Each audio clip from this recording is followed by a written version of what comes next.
Palavra da Verdade, com Hernandes Dias Lopes.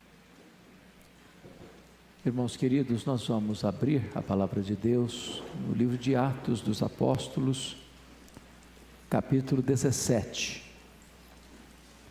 Atos dos Apóstolos, capítulo 17.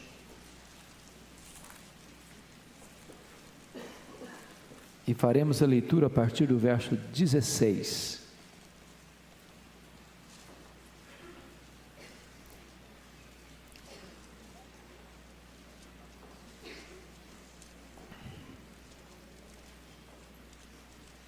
O discurso de Paulo em Atenas. Enquanto Paulo esperava Silas e Timóteo em Atenas, o seu espírito se revoltava em face da idolatria dominante na cidade. Por isso dissertava na sinagoga entre os judeus e os gentios piedosos. Também na praça, todos os dias, entre os que se encontravam ali. E alguns dos filósofos epicureus e estoicos contendiam com ele, havendo quem perguntasse: que quer dizer esse tagarela? E outros: parece pregador de estranhos deuses, pois pregava a Jesus e a ressurreição. Então, tomando consigo, o levaram ao Areópago, dizendo: poderemos saber que nova doutrina é essa que ensinas? Posto que nos trazes aos ouvidos coisas estranhas, queremos saber o que vinha a ser isso.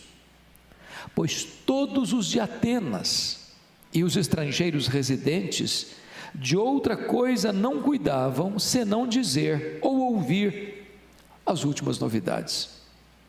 Então Paulo, levantando-se no meio do Areópago, disse: senhores atenienses, em tudo vos vejo acentuadamente religiosos, porque passando e observando os objetos de vosso culto, encontrei também um altar no qual está inscrito: ao Deus desconhecido.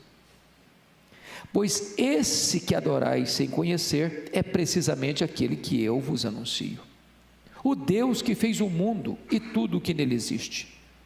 Sendo ele o Senhor do céu e da terra, não habita em santuários feitos por mãos humanas, nem é servido por mãos humanas como se de alguma coisa precisasse, pois ele mesmo é quem a todos dá vida, respiração e tudo mais. De um só fez toda a raça humana para habitar sobre toda a face da terra, havendo fixado os tempos previamente estabelecidos e os limites da sua habitação, para buscarem a Deus, se porventura tateando possam achar, bem que não está longe de cada um de nós, pois nele vivemos e nos movemos e existimos, como alguns dos vossos poetas têm dito, porque dele também somos geração. Sendo, pois, geração de Deus, não devemos pensar que a divindade é semelhante ao ouro, à prata ou à pedra, trabalhados pela arte e imaginação do homem. Ora, não levou Deus em conta os tempos da ignorância. Agora, porém, notifica aos homens que todos, em toda parte, se arrependam, porquanto estabeleceu um dia em que há de julgar o mundo com justiça, por meio de um varão que destinou e acreditou diante de todos, ressuscitando dentre os mortos. Quando ouviram falar de ressurreição de mortos, uns escarneceram, e outros disseram: a respeito disso, te ouviremos noutra ocasião. A essa altura, Paulo se retirou do meio deles. Houve, porém, alguns homens que se agregaram a ele e creram.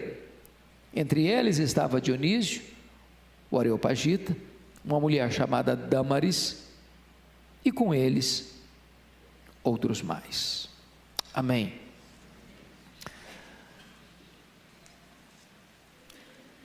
O apóstolo Paulo, o que nós chamamos de o maior bandeirante do cristianismo, aquele que foi o paladino da fé, o maior pregador evangelista, teólogo e plantador de igrejas da história do cristianismo, depois de ser preso em Filipos, escorraçado de Tessalônica, enxotado de Bereia, chega sozinho, deixando para trás Timóteo e Silas na cidade de Atenas, a capital intelectual do mundo, a cidade aspergida pela mais refinada cultura humana, o berço da filosofia e das artes, a terra dos grandes luminares do saber humano, dos grandes eruditos que encheram bibliotecas com a sua erudição, a terra de Péricles, de Sócrates, de Platão, de Aristóteles, dos grandes pensadores humanos. E é curioso que quando Paulo chega nesta cidade encantadora, com seus belos palácios, com seus templos religiosos, com seus monumentos arquitetônicos de beleza singular, de uma riqueza esplêndida, diz o texto que o seu espírito se revolta. Ele não se encanta com os monumentos, ele não visita a cidade como um turista desatento, a sua alma como que é oprimida pelo espírito da falsidade religiosa que campeava naquele reduto tão intelectualizado. E diz a Bíblia que em virtude disso, ele vai para a sinagoga onde os judeus e os piedosos, oriundos do campo gentílico, convertidos ao judaísmo, se reuniam, e ali ele conversa com eles, ali ele disserta acerca da palavra de Deus com eles. Isso é fazer os sábados, porque no sábado é que eles se reuniam nas sinagogas. Porém, Paulo não era um pregador entre quatro paredes. Paulo era um homem que estava onde as pessoas estavam. Por isso diz o texto que todos os dias, sem exceção, ele ia para a ágora, ele ia para a praça. E a praça dos gregos, chamado ágora, não era uma praça como a nossa hoje, com jardins, com bancos. Não, a praça era o cenário político mais importante dos gregos. A praça era o local onde os pensadores, os oradores, os grandes estudiosos e luminares do saber se reuniam para discutir sua cosmovisão com as pessoas. E Paulo vai para lá. E Paulo se insere neste meio acadêmico. E não tarda para que alguns filósofos estoicos e epicureus comecem a discutir com ele, a contender com ele.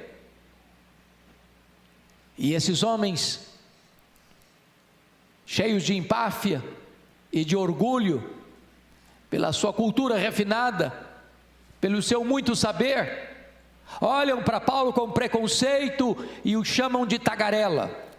Essa palavra tagarela é uma palavra muito pesada.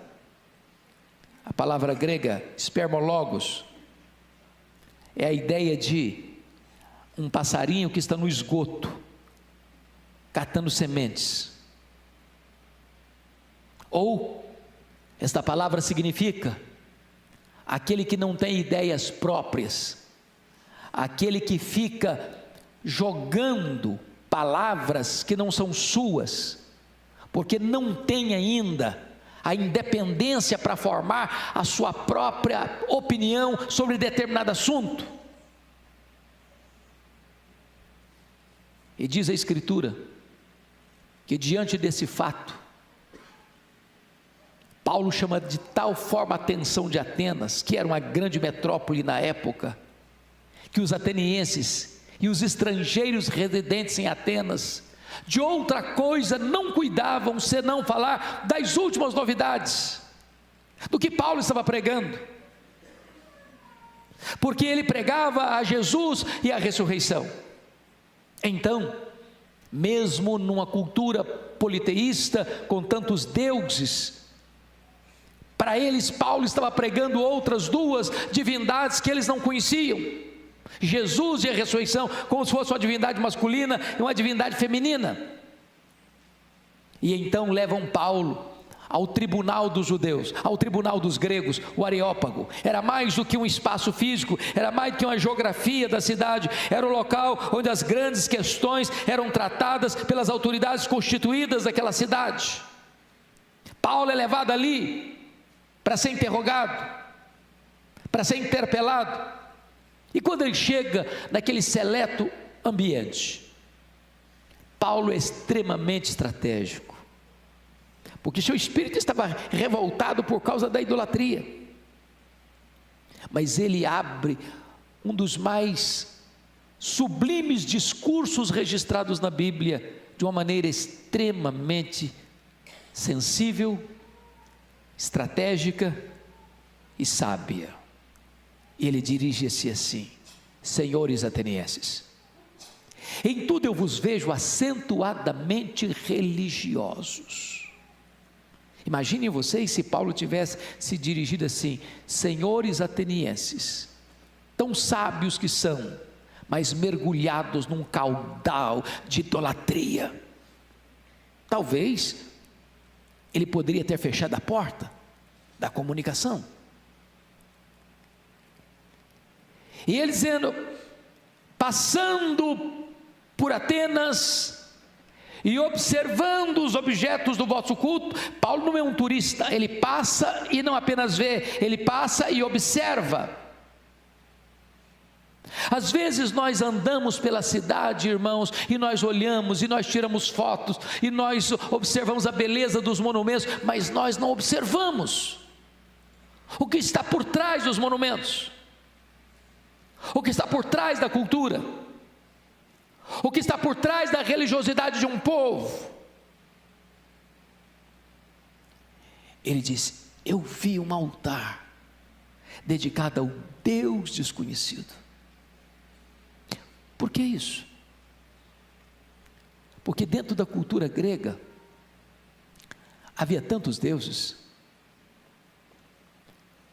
que para cada pórtico, para cada templo, para cada monumento, havia uma divindade.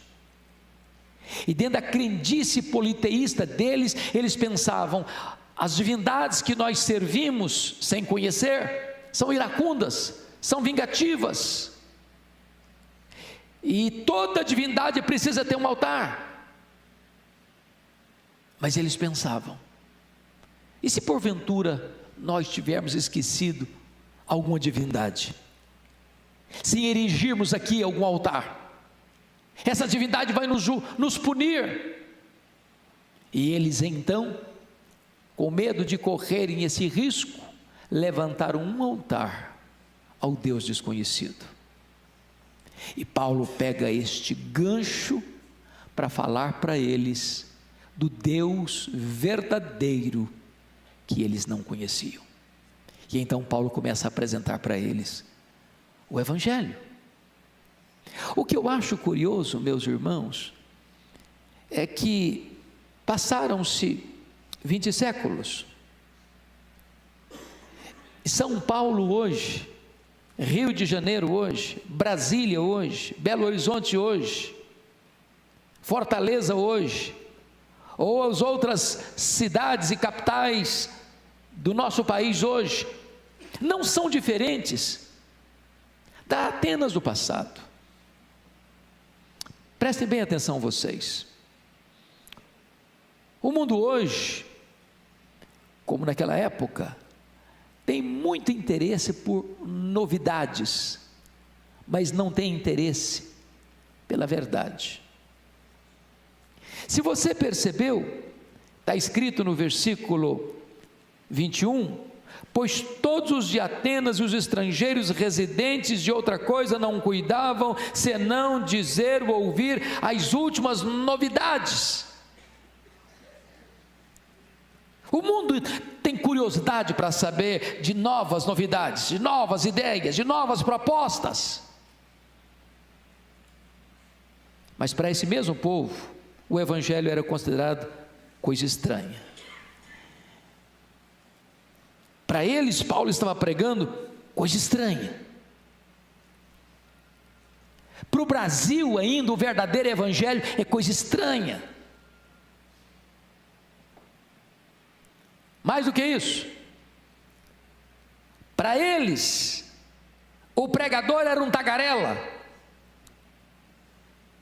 Para eles, o pregador, o apóstolo Paulo, era um tico-tico no fubá, que fica catando sementes aqui e acolá, mas que não tem ideia própria, que não sabe o que fala, que repete o que não entende. Para eles, o verdadeiro Deus era desconhecido. Agora eu pergunto a vocês, não é este o retrato do Brasil também? Não é este o retrato das nações desenvolvidas também? Onde o evangelho é coisa estranha, onde os pregadores são tagarelas, e onde as pessoas não conhecem o Deus verdadeiro. Pensem comigo, depois de 2000 anos, nós ainda parecemos com Atenas, no outro quesito. O mundo hoje, também como naquela época, é dominado por visões distorcidas. Primeira visão, ateísmo. Meus irmãos, esses filósofos que estão discutindo com Paulo aqui, que a Bíblia chama de epicureus, eles eram ateus. Eles não acreditavam em divindade nenhuma. Eles eram materialistas. Para eles a vida era o aqui e o agora. Para eles a vida era o prazer. A meta deles e a filosofia deles era esta: comamos e bebamos porque amanhã morreremos. Não tem vida depois da morte, não tem futuro, não tem eternidade.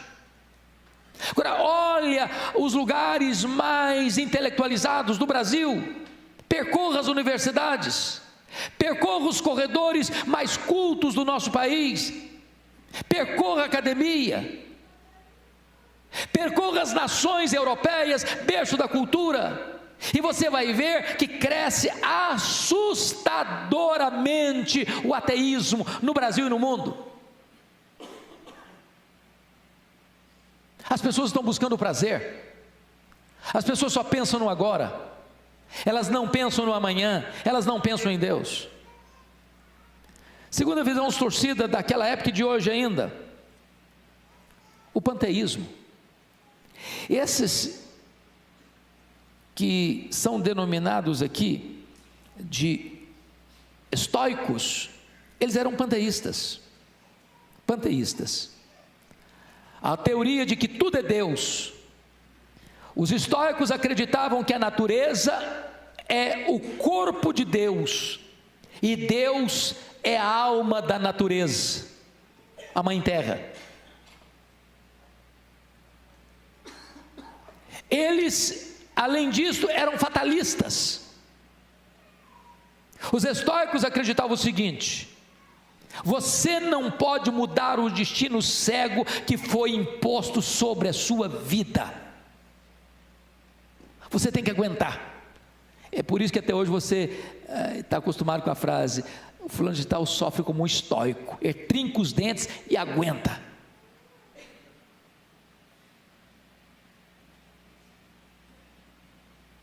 A filosofia dos estoicos era a filosofia de Gabriela, cravo e canela. Eu nasci assim, eu cresci assim, eu vou morrer assim. Não dá para mudar. Eles pensavam isso. Mas hoje, os intelectuais do nosso tempo pensam do mesmo jeito.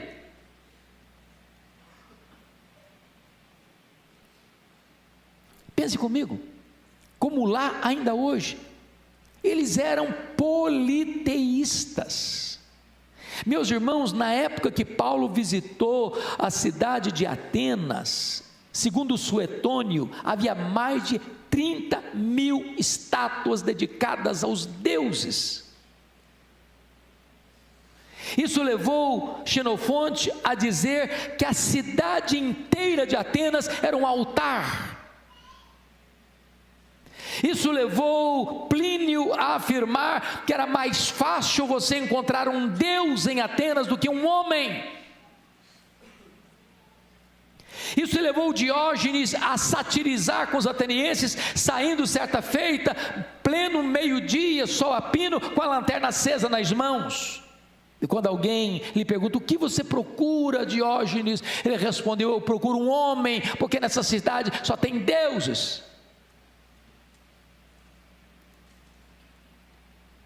Era uma cidade politeísta, com muitos deuses. Agora olhe as nossas cidades, e você vai ver que o homem moderno hoje, contemporâneo, tem muitos deuses, que ele mesmo criou. É o seu dinheiro, é o seu sucesso, é o seu prazer, é a sua fama, é a sua glória, é o seu próprio nome. Quantos que hoje, a despeito da sua cultura, ainda se prostram diante de um ídolo? Olha a Índia, que tem mais de 30 milhões de deuses. Pois bem, queridos, é nessa conjuntura que Paulo pregou, e é nessa conjuntura que você e eu vivemos, é que Paulo então vai falar sobre o Deus que eles adoravam sem conhecer, o Deus desconhecido. Mas quem é esse Deus desconhecido dos atenienses? Então, notem comigo que Paulo começa o seu discurso a partir do verso 23, dizendo o seguinte: pois esse que adorais sem conhecer é precisamente aquele que eu vos anuncio. Vocês conhecem muitos deuses.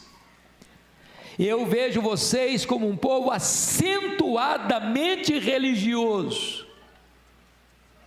O que faltava em Atenas não era religião, tinha demais.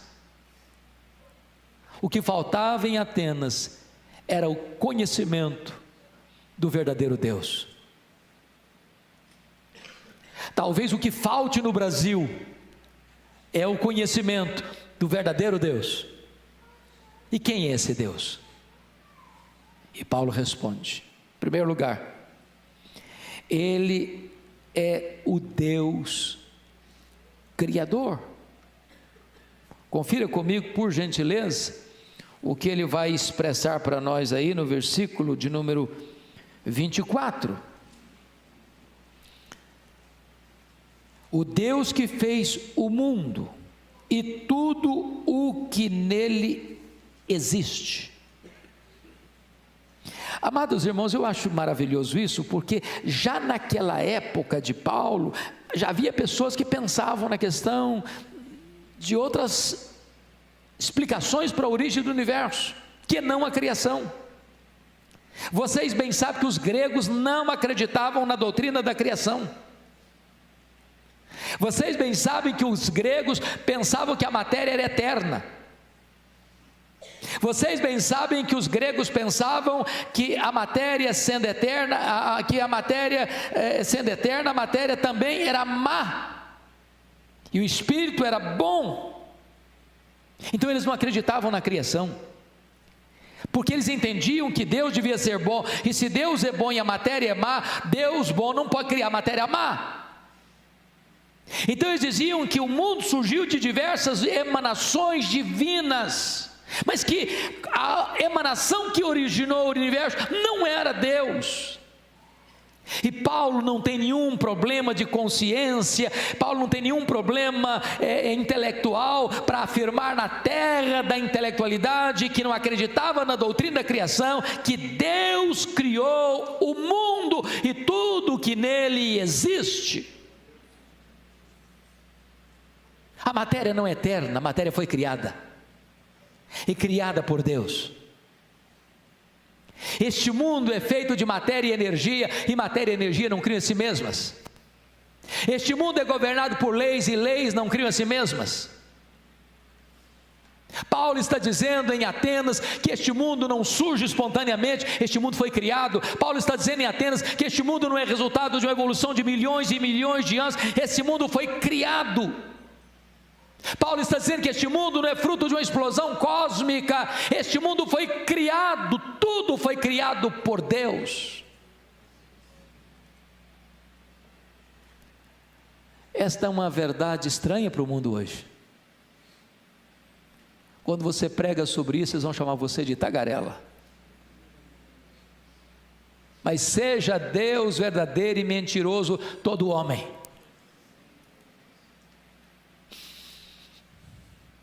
Certa feita, em virtude da perseguição da Revolução Francesa, que foi uma onda de ateísmo que invadiu e varreu a França, um desses emissários da Revolução Francesa chega numa cidade do interior e aborda um campesino assim: eu vim aqui hoje para fazer duas coisas.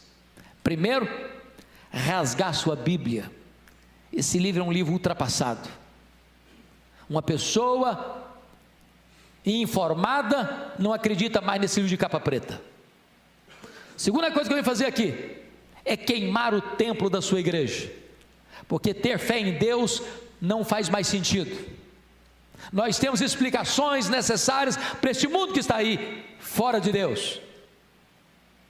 E o campesino respondeu com sobriedade absoluta: o senhor pode até rasgar minha Bíblia, o senhor pode até queimar o templo da minha igreja, mas antes do senhor tentar banir Deus da minha mente, o senhor vai ter que apagar as estrelas do firmamento, porque enquanto elas brilharem, eu saberei que Deus existe. Os céus proclamam a glória de Deus e o firmamento anuncia as obras de suas mãos. Irmãos, esta é uma verdade que precisa ser anunciada em alto e bom som nos nossos dias. Deus é o Criador de todas as coisas que existem. Você e eu não viemos do macaco, você e eu viemos das mãos do Deus Todo-Poderoso. Nós somos a imagem e semelhança do Deus Todo-Poderoso, o Criador dos céus e da terra. Segundo lugar, Paulo vai mostrar para nós que o Deus que os atenienses não conheciam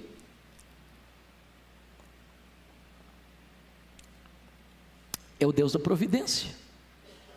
Confira comigo o que Paulo vai afirmar no versículo 25, na parte B.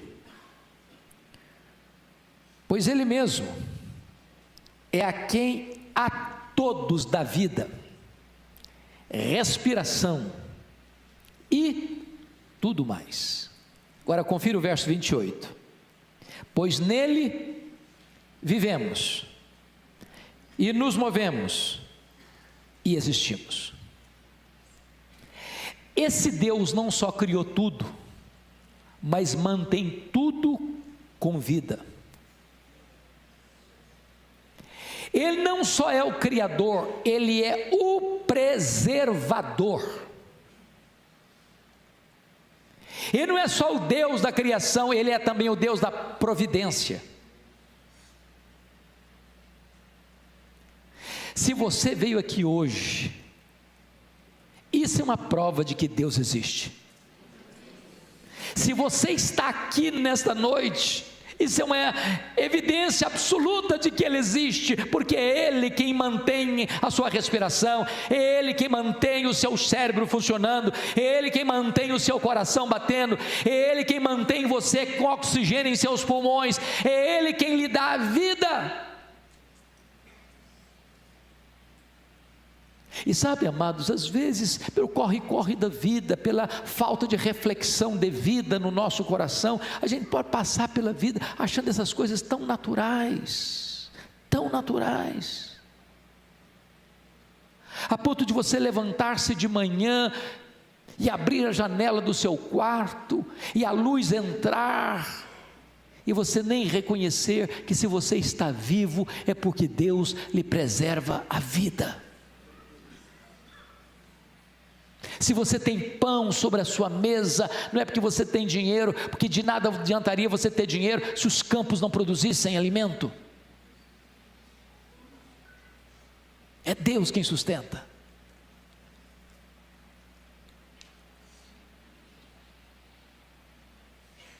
Mas, finalmente, Paulo vai dizer para os atenienses que o Deus que eles não conheciam é o Deus da salvação. Paulo pregava em Atenas a Jesus e a ressurreição. Eu acho curioso porque era outra coisa que eles não acreditavam, os gregos não acreditavam em ressurreição. Para um grego, quando alguém morria, era como libertar a alma da prisão do corpo. Para um grego, ressurreição, voltar a alma para o corpo, era um retrocesso.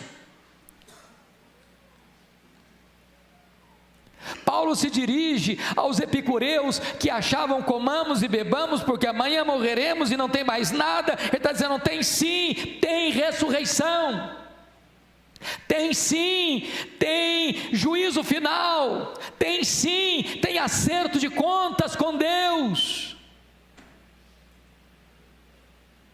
E Paulo então vai mostrar para os atenienses, que se julgavam os donos do saber, que eles estavam mergulhados num caudal de ignorância espiritual, dizendo o seguinte: Deus agora ordena que todos em toda parte se arrependam, se arrependam. E o que é arrependimento?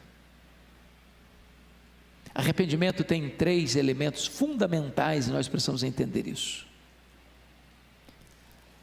A palavra metanoia significa mudar de mente. Segundo, sentir tristeza segundo Deus. Terceiro, dar meia volta. Você está caminhando para cá, você agora caminha para cá. Você vira as costas para o pecado e se volta para Deus.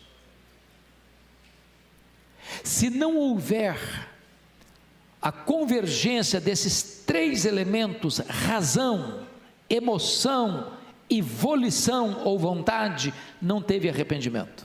Eu ilustro. Pensem comigo na diferença entre Judas Iscariotes e Pedro. Judas traiu, Pedro negou. Judas conseguiu dar 2 passos dos elementos do arrependimento. Ele reconheceu que estava errado, declarou que estava errado, trair sangue inocente. Ele sentiu tristeza, ele devolveu o dinheiro, ele não quis saber daquele dinheiro mais, mas ele não completou o ciclo do arrependimento, ele não deu o último passo do arrependimento, que é voltar-se para Deus. O resultado foi o suicídio. Isso é remorso. Pedro reconheceu o seu erro, sentiu tristeza pelo seu erro, mas ele voltou-se para Jesus, ele fechou o ciclo do arrependimento, foi perdoado e foi restaurado. Talvez você pergunte, mas de que devo me arrepender? Não apenas daquilo que você faz, mas de quem você é. A Bíblia diz que todos pecaram e destituídos estão da glória de Deus. O melhor de nós aqui, com as suas justiças mais belas aos olhos dos homens, não consegue,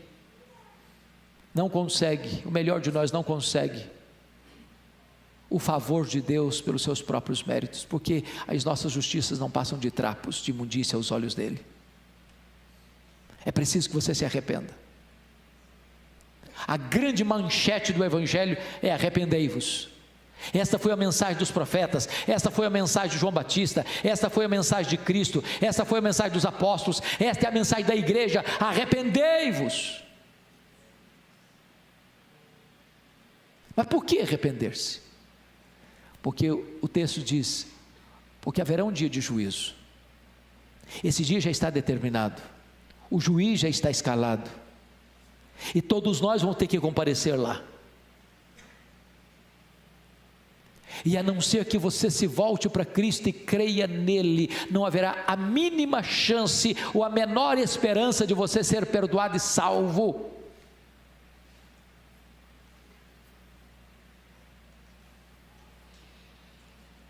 Depois que Paulo termina esse sermão em Atenas, eu acho curiosíssimo, porque o seu auditório se divide em 3 grupos. O primeiro grupo está no versículo 32, uns escarneceram dele. Irmãos, prestemos bem atenção nisso. Às vezes nós imaginamos, você que é um irmão em Cristo, você que é um pregador leigo, você que é um professor de escola bíblica dominical, você que é chamado aqui e acolá para dar uma palestra, para dar um estudo bíblico, ou para lecionar numa sala bíblica, escola bíblica dominical, ou você que prega para o seu amigo, para o seu vizinho, para o seu parente. Às vezes você pensa que quando alguém rejeita a mensagem que você prega, você fracassou. Você não fracassou. Não há fracasso na pregação do Evangelho. O Evangelho, a palavra de Deus, é uma espada de 2 gumes, ela corta de um lado, ela corta do outro, ela salva e ela condena. Quando as pessoas rejeitam a palavra, elas estão trazendo sobre si mesmas a condenação que esta palavra insere. E quantos hoje escarnecem? E quantos hoje zombam? A primeira reação dos atenienses intelectuais foi zombar de Paulo, escarnecer de Paulo. A segunda reação está no versículo 32 ainda, está escrito aí: a respeito disso te ouviremos noutra ocasião. A segunda reação não foi mais agora escarnecimento, não, agora é protelar, adiar a mais importante decisão da vida. Não é este um grande risco hoje? Quando uma pessoa diz, a respeito disso ouviremos noutra ocasião, sabe o que a pessoa está dizendo? O meu futuro está nas minhas mãos, eu que controlo isso. Essa pessoa é insensata, porque ela não administra o seu amanhã. Nenhum de nós pode ter garantia de que estará vivo amanhã. Por mais saudável, por melhor que seja a sua posição social, isso é presunção. É por isso que Tiago diz: você nunca deve dizer o seguinte: amanhã nós iremos, amanhã nós viajaremos, amanhã nós negociaremos, amanhã nós teremos lucro. Se Deus quiser você viaja, se Deus quiser você vai, se Deus quiser você negocia, se Deus quiser você ganha dinheiro, se Deus quiser você realiza seus projetos. Mas se Deus quiser, se Ele não quiser, Ele fecha a torneira do oxigênio e você cai morto. Sua vida está nas mãos de Deus.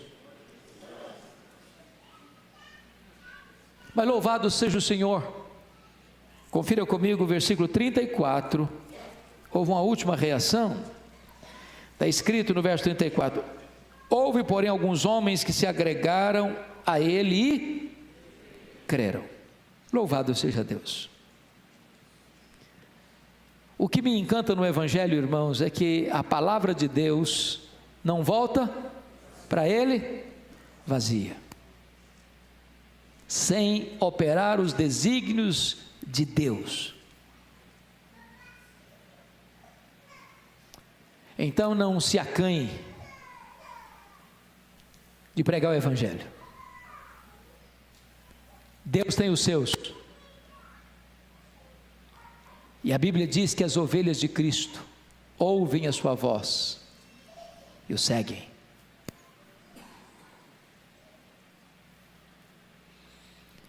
Eu não sei como é que você entrou aqui hoje.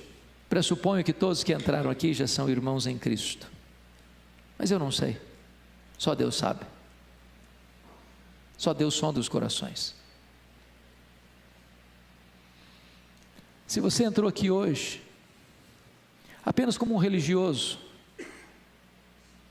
Se você entrou aqui hoje e ainda não se arrependeu dos seus pecados, se você entrou aqui hoje e não está preparado para ter um encontro com Cristo, diante do seu grande tribunal, para dar conta da sua vida, eu quero convidar você hoje para vir a Jesus, para confiar nele, para ser perdoado por ele, para receber dele a vida eterna. Não é sábio deixar isso para amanhã. Os atenienses pensaram que teriam outra ocasião. Eu não sei se aquelas pessoas tiveram outra ocasião. Eu não sei se você terá outra ocasião. Por isso, hoje é o dia da salvação. Hoje é o dia oportuno. Nós vamos orar. Curva sua fronte, por favor.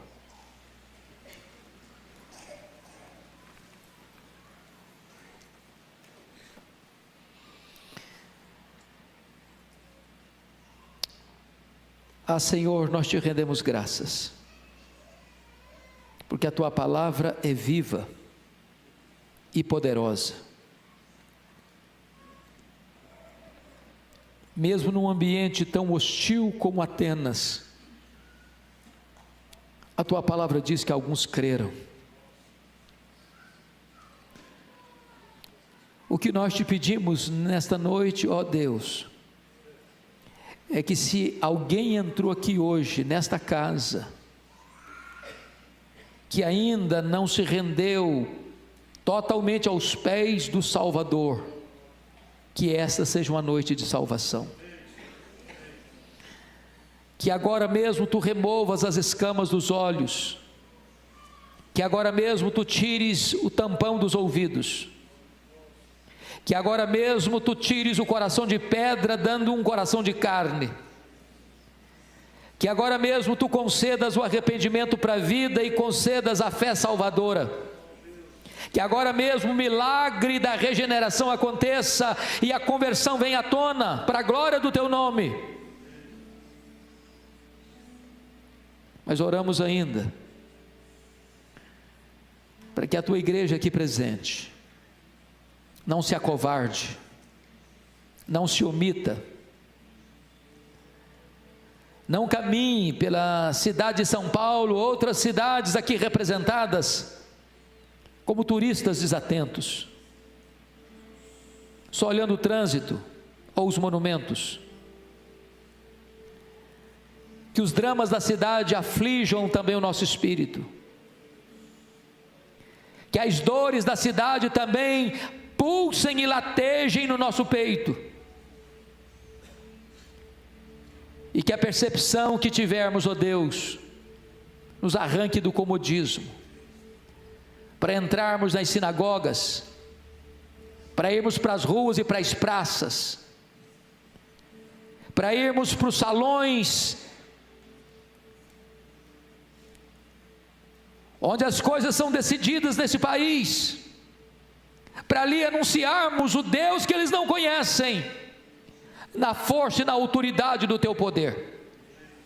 Ah, meu Deus, em nome de Jesus, tem misericórdia do Brasil, tem misericórdia desta nação, que se prostra diante de tantos deuses falsos.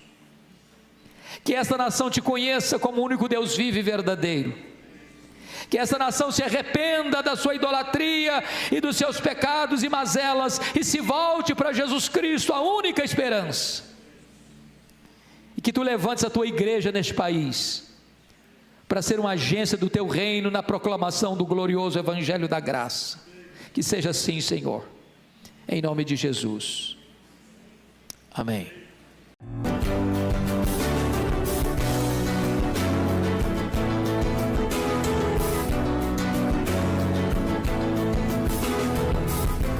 Palavra da Verdade, com Hernandes Dias Lopes.